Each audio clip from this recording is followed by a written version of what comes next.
Big Ten SEC, who's better? Who will be better?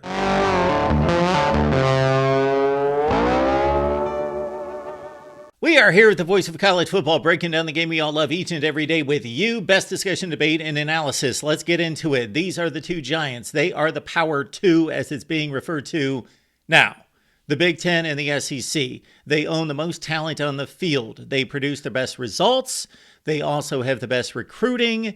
They have added the best programs available, with the four coming from the West Coast to the Big Ten, and Oklahoma and Texas leaving the Big 12 and going to the SEC. They have the most money, the most eyeballs glued to TV sets and to online streaming, and they have the most butts in the seats. They've got everything. It's the SEC and the Big Ten. They own college football, and it's only going to get increased exponentially. But which one out of these two is better? This is why we break it down. We do it systematically. We rely on the facts, the stats, the results, but we put it into context, and then we also project it forward. So let's first go to results from the SEC and the Big Ten against each other, both as the conferences stand now going into 2024 and with the additions of those 6 schools. So let's look at the SEC and the Big Ten head-to-head. We're going to go back 5 full football seasons, so we are going to include the COVID results, but go back all the way to 2018, so evaluate 6 football seasons, the Big Ten and the SEC. In 2023, the Big Ten defeated the SEC twice. Of course, the big effort was the Michigan-Bama game, and the Wolverines marched to a national championship, defeating Alabama at the Rose Bowl in overtime. 3 losses for the Big Ten against the SEC. Iowa embarrassed by Tennessee 35-0. Ohio State embarrassed with just a field goal on the board, and Penn State and Ole Miss got together in the New Year's Six, and Ole Miss won the game in the second half. Going back to 2022, we've got a Penn State win against a bad Auburn team. So that's a Rose Bowl winning Penn State team at 11-2, defeating a 5-7 Auburn team. We also had Iowa in postseason play over Kentucky. Losses for the Big Ten. Illinois in a close game against Mississippi State in postseason play. LSU annihilated Purdue. Ton of opt-outs in these bowl games, so we can't put every game into context in regards to everybody who was missing, but both teams missing substantial players, especially Purdue. Georgia in the classic against Ohio State, probably the most important game with possibly the 2 most talented teams on the field in the semifinal, 42-41. And now if we take into account the new entries into each conference, Georgia in that Bo Nix Oregon debut, just annihilating the Ducks 49-3.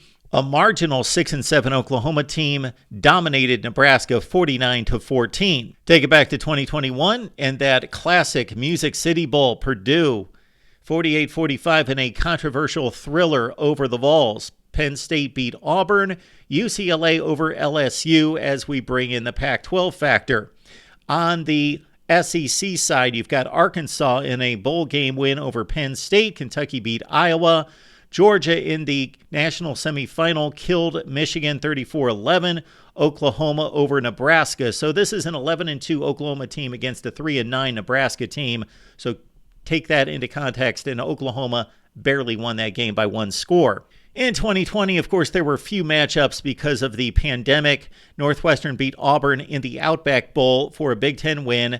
On the SEC side, you've got Alabama in the national championship game over Ohio State, and you've got Ole Miss defeating Indiana. The Rebels came into that game at 4-5, and the Hoosiers were 6-1. Minnesota had its best season under P.J. Fleck in 2019, finishing 11-1, capping that off with an Outback Bowl win over Auburn. Purdue defeated Vanderbilt as well. On the SEC side, you've got Tennessee down 2 touchdowns in the fourth quarter, came back to beat Tom Allen in Indiana 23-22.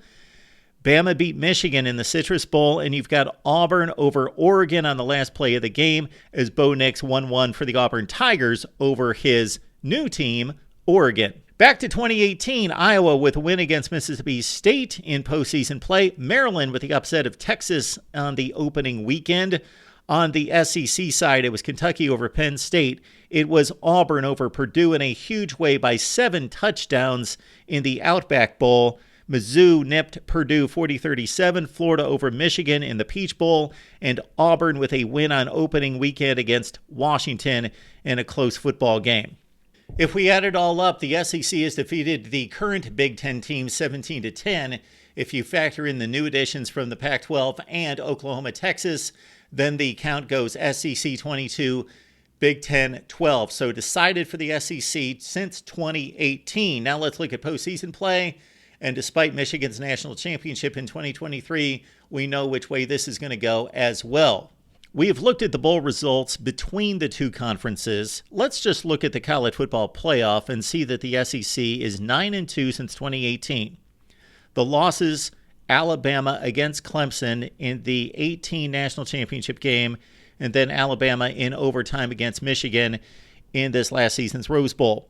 For the Big Ten, 3-5, and of course Michigan won 2 of those games in 2023. Ohio State with the other win in 2020 over Clemson. If you add in USC, UCLA, Washington, Oregon, you add in Oklahoma, Texas, that SEC record goes to 9-5 when we include Oklahoma and Texas. The Sooners lost in the national semifinals in 2018 to Alabama, 2019 to LSU. Texas lost this last year to Washington in the national semifinal. For the Big Ten, Washington's the only Pac-12 team that's reached the playoff during this time period. They, of course, picked up a win in the national semifinal against Texas, but lost the game against Michigan in the national championship game. But going forward, those are conference foes. It's almost like the Alabama-Georgia situation in 2017. We're not going to count that one way or the other for or against. Let's expand the comparison, and the best way to do that is to match up the games that they played against the other Power 5 conferences. Throw out the group of 5. Of course, we could certainly give relevance to certain group of 5 games that are some of the better teams, like Ole Miss beat Tulane this past year, and then a bunch of games that really don't prove anything because the SEC and the Big Ten are winning 90+% of those games against the group of 5, and of course are undefeated against the FCS teams in this time frame. So let's look at their matchups against the Power 5 and who fared better. The SEC has stacked up these records since 2018 against the ACC, the Big 10, the Big 12, and the Pac-12. 14-9, 16-8, 5-2. That's in 2020, the COVID year. No non-conference games. 13-10, 17-9 had their worst season this past year in going 12-13. So add it all together, and it's 77-51. The SEC winning over 60% of its games. So these are bowl games plus non-conference games in the regular season. Add in Oklahoma and Texas, and that number goes to 11-10. And now we've got an 88-61 mark. Take it one step further, and the SEC is 2-2 against Notre Dame. We'll consider them a Power 5 team, of course. Georgia got a win in Athens against the Irish in 2018. Bama beat them in the national semifinal at the Rose Bowl in 2020. Notre Dame's 2 wins were against Vanderbilt and against South Carolina in the Gator Bowl. Add it all up, it's 90 wins for the SEC, 63 losses. On to the Big Ten. Now let's just look at the current Big Ten teams. Going 12-9, 7-10, 3-2, 14-8, 9-10, and under 500 again this year in 2023 at 10-12. Against the ACC, the Pac-12, the SEC, and the Big 12. 55-51 is the total record, winning just about 52% of those games. Add in the Pac-12, bring in USC, UCLA, also bring in Washington and Oregon. They add 11 wins and 14 losses. That brings the Big Ten record to 66-65. Now let's add in Notre Dame, and of course USC plays them every year and have not fared well against the Irish in recent seasons. Also, you've got some Michigan games against Notre Dame. They lost in 2018. They won in 2019. Ohio State got 2 of those 4 wins against Notre Dame the past 2 seasons. It adds up to 4-8 for the Big Ten against Notre Dame. Add all of it together with USC, UCLA, Washington, and Oregon. 70 wins for the Big Ten, 73 losses. Roughly 150 games is a large sample size, and the SEC has a decided edge over the Big Ten, both head-to-head and against the rest of the Power 5. Now, of course, we've got to look at the specific games, and we did that as we went through this, and I got to say that except for a couple outliers, such as a Rose Bowl winning Penn State team that went 11-2, defeating an Auburn team that was under 500.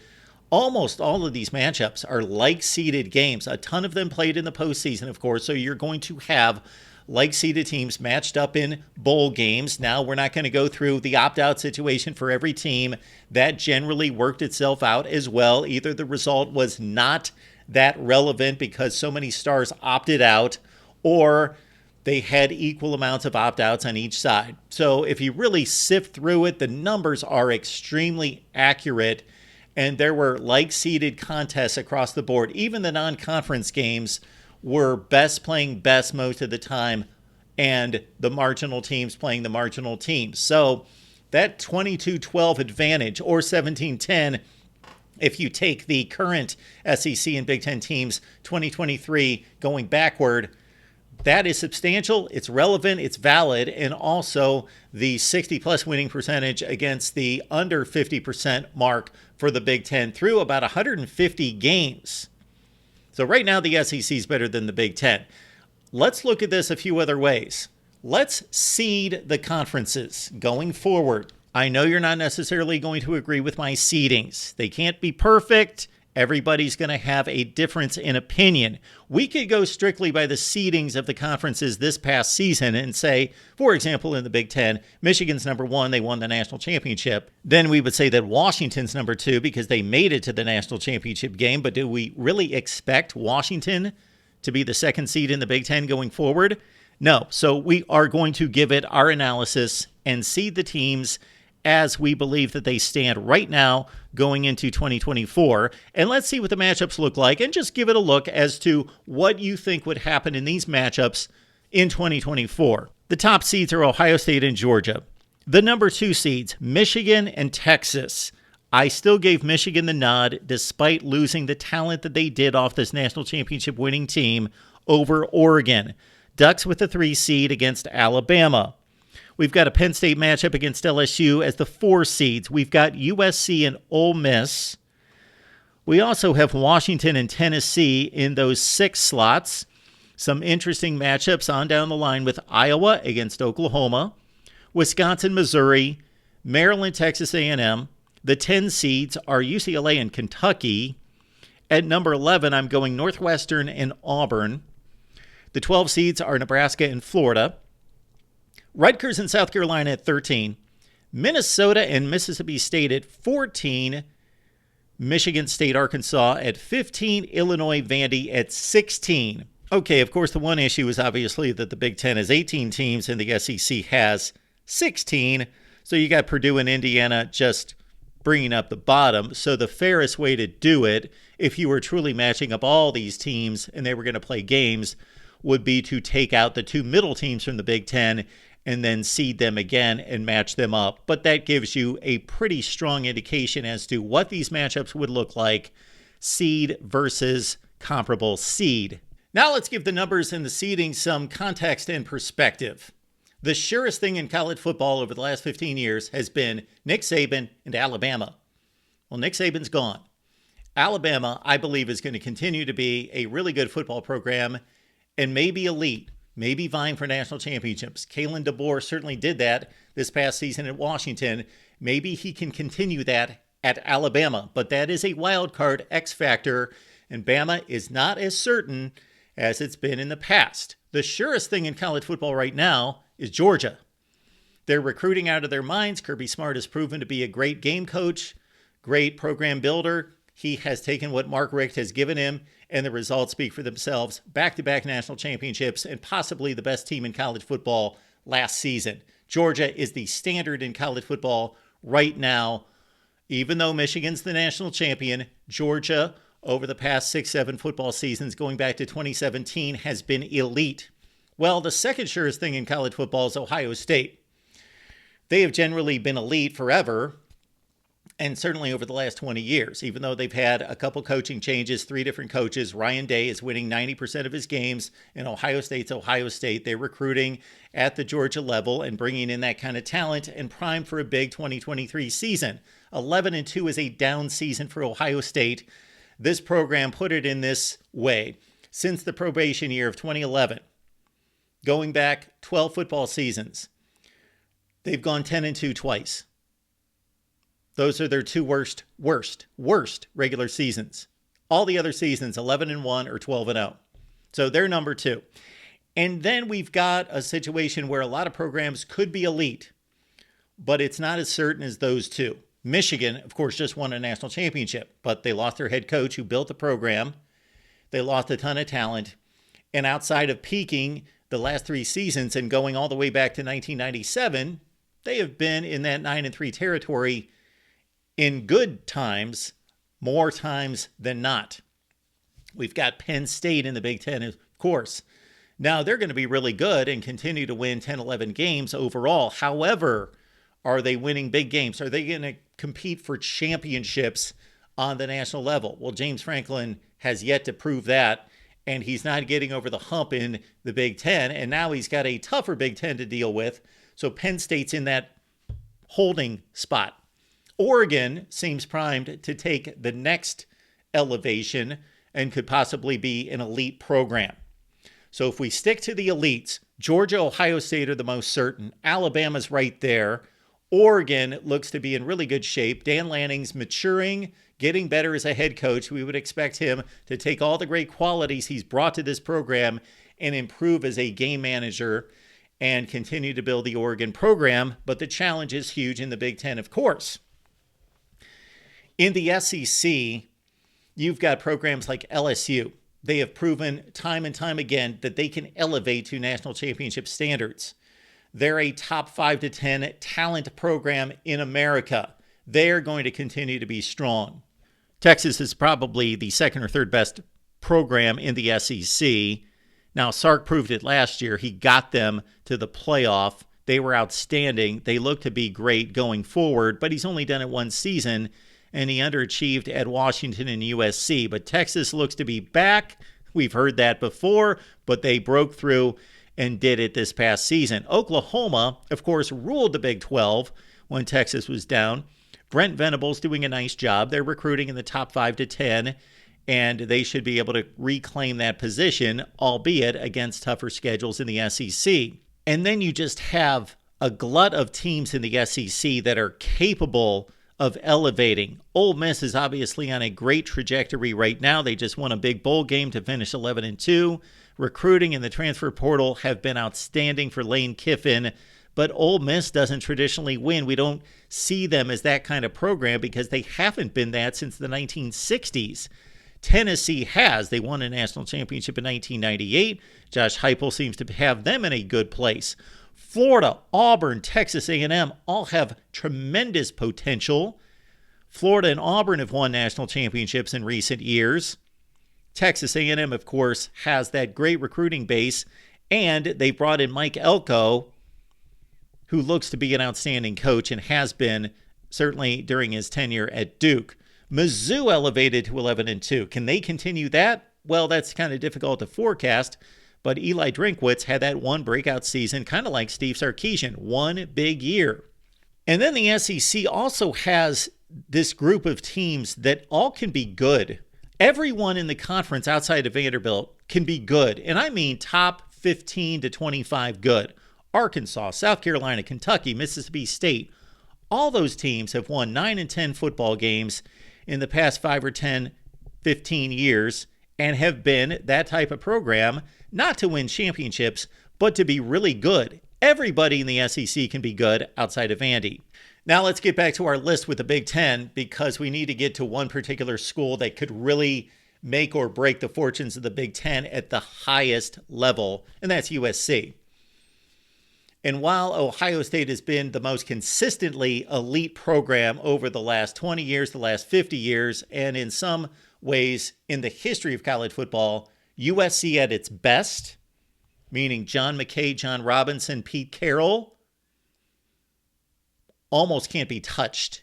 They have been otherworldly with Hall of Fame players tripping over each other when they have been at that place.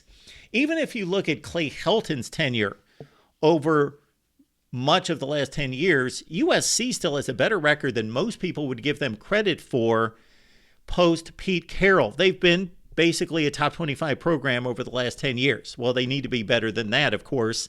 Lincoln Riley needs to show us that he can coach up a defense and bring in the personnel, which we have indication of this offseason, to make USC great again. Then you've got that level of really good programs that either are just going to be steady, like Wisconsin and Iowa, or have some potential to break through and do special things like we talked about on the SEC side with Florida, Auburn, Texas A&M. And that to me would be Washington. That would be UCLA. Maryland can be a decent program. They have been in decades past, and of course over the last 3 years, winning 7-8 football games under Mike Locksley, but not going to be a national factor until proven otherwise.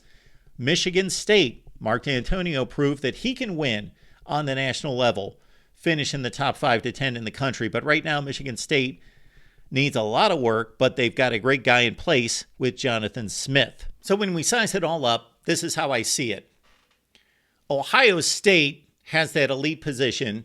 Michigan has over the last 3 years, but they just lost Jim Harbaugh, and we'll just have to wait and see whether they can maintain that elite status. Ohio State cannot match Georgia, Texas, Bama, even LSU to a certain extent. So at the very highest elite level, the SEC's got it all over the Big Ten right now. But you've got this layer that's extremely intriguing. Michigan, USC. USC is a game changer for the Big Ten, I tell you. Oregon maybe as well. Penn State looks to probably just be a really, really good top 10 program, top 10 team that's going to continue to go 10-2, 9-3, unless they show us something different.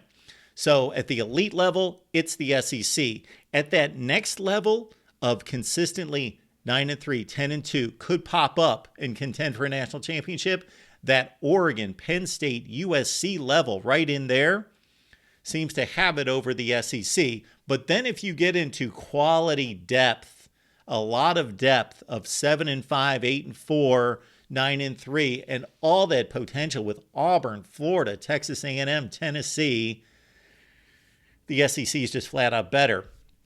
And the SEC does not have the weight that's weighing down the conference that's in the state of Indiana with Purdue and Indiana.